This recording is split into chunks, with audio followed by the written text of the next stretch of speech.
त्याचं प्रात्यक्षिक या फळरोपवाटिका त्या फील्डवर घेत आहोत. पर्णी अर्क तयार करण्यासाठी आपण आज जे ड्रम या ठिकाणी घेतलेलं आहे, यामध्ये साधारणतः आपण 180 लिटरपर्यंत पाणी घेतलं आहे.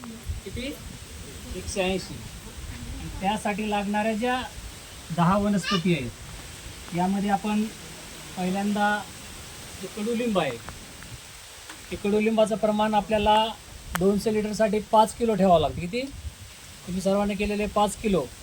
आणि इतर जे पाला आहे तो प्रत्येक या ठिकाणी आपण एरंड घेतलेली आहे,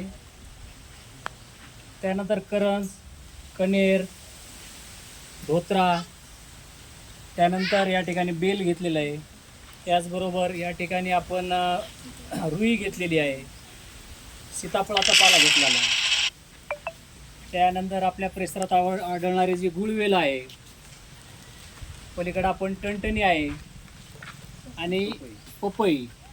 हा सुरुवातीला आपल्याला कडुलिंबाचा पाला 5 किलो आणि इतर जे 9 पाला आहे ते 2-2 किलो. आणि त्याच्यानंतर आपल्याला काय लागते पुन्हा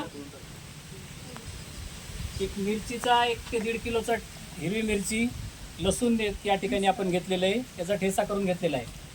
त्याचबरोबर आपल्याला ताजं गाईचं शेण लागते 5 ते 10 किलो. या ठिकाणी आपण त्याची स्लरी बनवायला लागलो. आणि आपल्याला गोमूत्र लागते 5 ते 10 लिटर.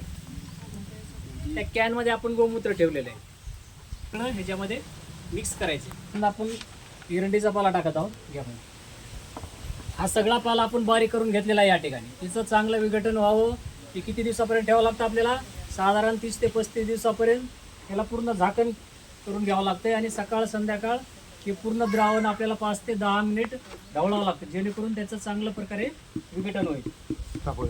आता आपण सीताफळाचा पाला घेत आहोत.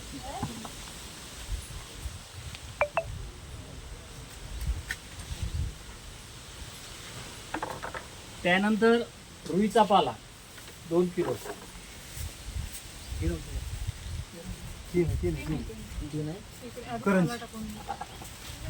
त्यानंतर हा करंजीचा पाला. हा सर्व पाला आपल्या शेतामध्ये उपलब्ध असतो. ज्याला शेळी खात नाही असे सगळे 10 झाडाचा पाला आपल्याला 10 सर्किट घ्यावा लागतो.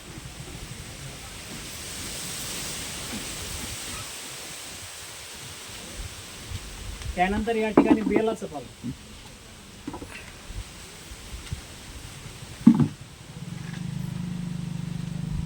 जी लाल कणेर आपल्याकडे उपलब्ध आहे, ती कणेरीचा पाला सुद्धा आपल्याला यामध्ये घ्यावा लागतो.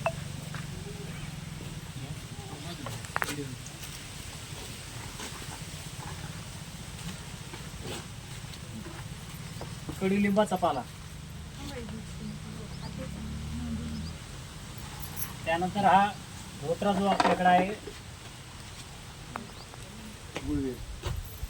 गुळवेल या ठिकाणी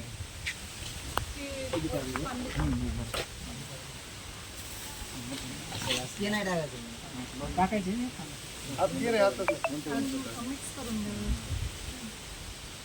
हा धोत्रा.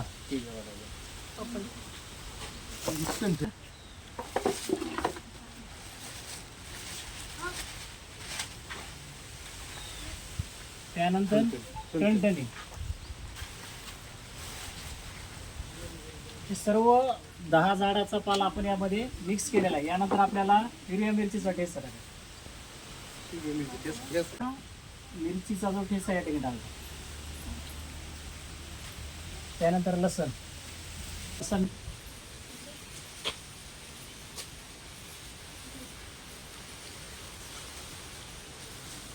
यानंतर शेणाची स्लरी आपण किती टाकायचं? 5 ते 10 किलो पर्यंत टाकू शकतो. ताजं गाईचंच पाहिजे, पण देशी गाईचं ताजं.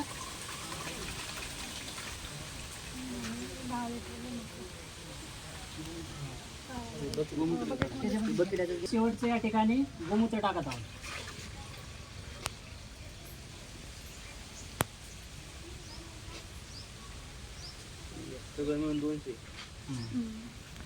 आता आपण हे पूर्ण जे लागणाऱ्या सर्व जे पाला, गोमूत्र, हिरवी मिरचीचा ठेसा, लसूण ठेसा या ठिकाणी आपण मिक्स केलेलं आहे. आणि हे काठीच्या साह्याने चांगलं ढवळायचं. किती दिवसापर्यंत? 35 दिवसापर्यंत. 30 ते 35 दिवसापर्यंत. 2-3 वेळा. हे जर आपल्याला आणखी फास्ट करायचं असेल कमी दिवसामध्ये, तर आपण ह्याला चांगल्या प्रकारे उकळून घेतला सर्व पाला, तर आपण हे 5 ते 10 दिवसामध्ये सुद्धा वापरायला करू शकतो. म्हणजे त्याचं लवकर पूर्ण फास्ट रिजल्ट होतो.